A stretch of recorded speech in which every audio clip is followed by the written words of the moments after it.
নেতাজি ইন্ডোরে মুখ্যমন্ত্রীর সঙ্গে আজ চাকরিহারাদের বৈঠক। নেতাজি ইন্ডোরে পৌঁছে গেছেন মুখ্যমন্ত্রী মমতা বন্দ্যোপাধ্যায়। এই মুহূর্তের ছবি জানবো, সরাসরি চলে যাব আমাদের প্রতিনিধি আশাবুল হোসেনের কাছে। আশাবুল,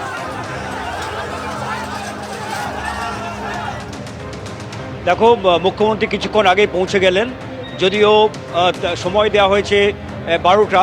নেতাজি ইন্ডোরে এখনও যারা চাকরিহারা শিক্ষক তারা এখনও একে একে ঢুকছেন, ফলে অনেকেই বাকি রয়েছেন, যারা দেখতে পাচ্ছি আমরা যে লাইনে তারা দাঁড়িয়ে রয়েছেন এবং ঢুকছেন।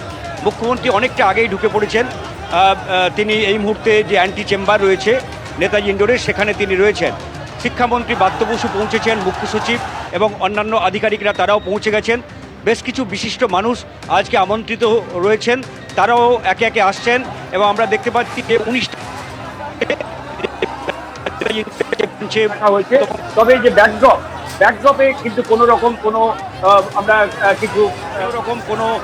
আমরা কিছু দেখতে পাচ্ছি না। সাধারণত সরকারি অনুষ্ঠান হলে মুখ্যমন্ত্রীর ছবি দেওয়া থাকে বা গভর্নমেন্ট অফ ওয়েস্ট বেঙ্গল এরকম কিছু লেখা থাকে, সেরকম কিছু নেই। আজকে যে বৈঠকটা খুবই গুরুত্বপূর্ণ। আজকের যে বৈঠক সেটা মূলত মুখ্যমন্ত্রী তিনি ডেকেছেন। তার উদ্দেশ্যই একটা, যে সুপ্রিম কোর্টের নির্দেশে প্রায় 26,000 শিক্ষক তারা চাকরি হারিয়েছেন, যার মধ্যে 19,000 যোগ্য শিক্ষক।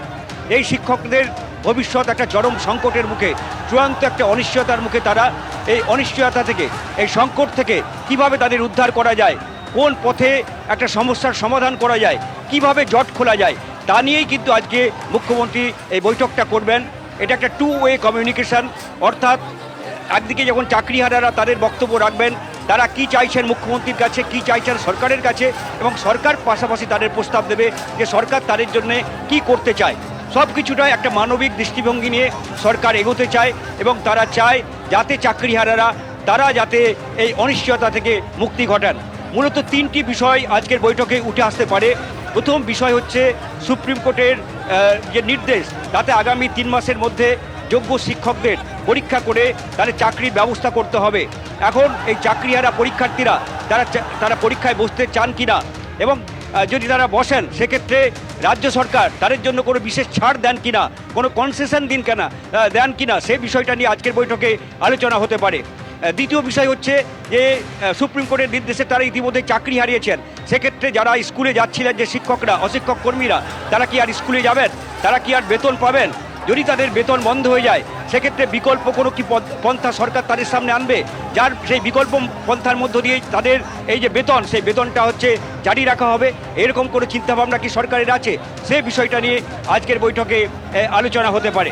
ফলে অনেকগুলো আরেকটি বিষয় হচ্ছে যে আইনের পথ, যে সুপ্রিম কোর্টের সরকার পুনর্বিবেচনার আর্জি নিয়ে যাবেন কিনা, এবং যেটা মনে করা হচ্ছে যে বর্তমান যে সুপ্রিম কোর্টের প্রধান বিচারপতি সঞ্জীব খান্না, যিনি এই রায়টা দিয়েছেন এবং যার রায়ের জন্য প্রায় 19,000 যোগ্য শিক্ষক চাকরি হারা এখন, যে তিনি 13ই মে অবসর নেবেন, তার অবসর তিনি চেয়ারে থাকাকালীনই সরকার কি পুনর্বিবেচনা আর্জি জানাবেন, নাকি তার অবসরের পরে নতুন কোনো প্রধান বিচারপতির কাছে সরকার নতুন করে অর্থাৎ একাধিক সম্ভাবনার কথা উঠে আসছে আজকের এই বৈঠকে যা হতে পারে।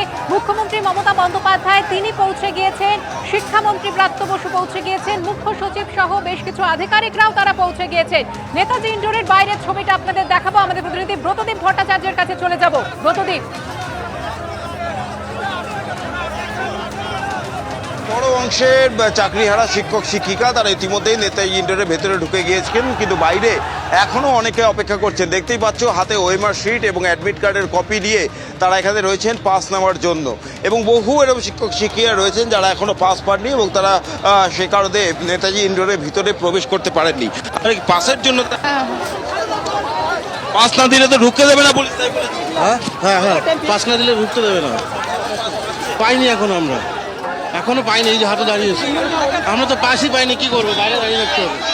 অর্থাৎ দেখতেই পাচ্ছ আবারও একটা বিশৃঙ্খলার মতন পরিস্থিতি। এখানে বহু চাকরিহারা শিক্ষক শিক্ষিকা রয়েছেন যারা এখনো পর্যন্ত নেতাজি ইন্ডোরে যে ব্যারিকেড করা হয়েছে বাবুঘাটের সামনে, সেই ব্যারিকেডের ভিতরে ঢুকতে পারেনি, কারণ তাদের কাছে পা নেই।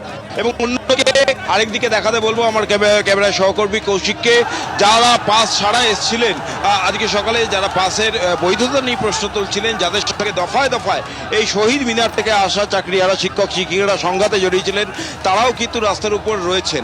অর্থাৎ এই বৈঠক শেষের পরে আবার নতুন করে উত্তেজনা দেখা দিতে পারে এমন একটা আশঙ্কা কিন্তু থেকেই যাচ্ছে।